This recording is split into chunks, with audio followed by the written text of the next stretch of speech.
ito po paalala sa mga nagsagawa ng mga live streaming.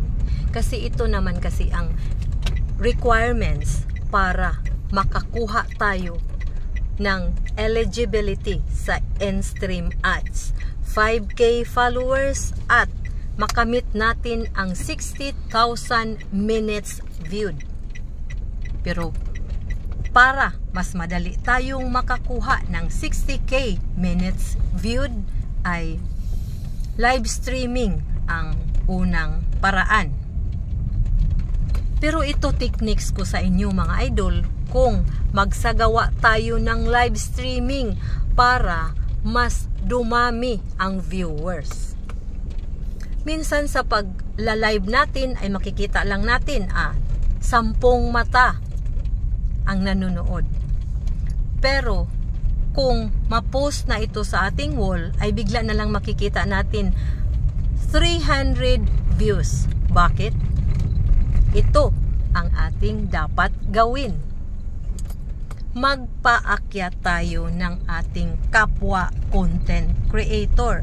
Pero mayroon ding techniques dyan kung magpaakyat tayo.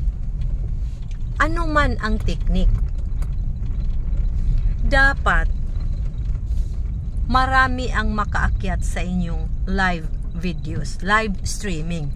Pero paano man marami? Na kasi 4 lang naman ang pwede sa Facebook live streaming.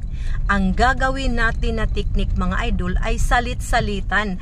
Huwag yung magpapaakyat tayo ng isang tao na buong oras din siya doon na magiging guest natin.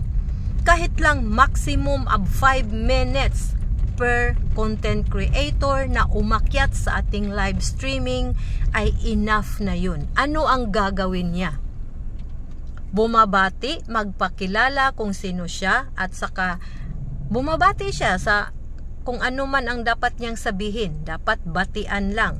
And then, i-remove mo na siya and then paakyat na naman. Hindi yung doon na sa iyong live magkukwentuhan. Huwag yun. Kasi maboard ang mga audience. Aalis yan. Kaya isa-isa lang. Pwede paakyat ka ng 3 kasi 4 lang ang pwedeng andoon sa inyong live. Pero yung 2 ay steady muna. Hindi sabay-sabay magsalita. Dapat salit-salitan. Kung tapos na siya, mas mabuti na yung isa-isa lang. Huwag yung 3 andon sa screen. Isa-isa lang. Sabay, laglag na din. And then, isa na naman. Kung kaya mo magpa-akyat hanggang 10, gagawin mo yun. Bakit? Lumawak na din ang iyong reach. Kasi mag-share man din sila ang mga nanonood. Pati yung umakyat sa'yo ay iswed na kaya. So, mandoon na din sa'yo. Sa kanilang wall ang iyong live. Ang host ang magkakaroon ng benefits kung magpapaakyat ng maraming kapwa content creator. So yun lang mga idol para madali mong makamit ang 60,000 minutes views. Maraming salamat at paki-follow na din yung ako mga idol. Marami pa akong videos. Please subscribe my channel, YouTube channel, Lenda Alinsob. Maraming salamat at mag-ingat tayo.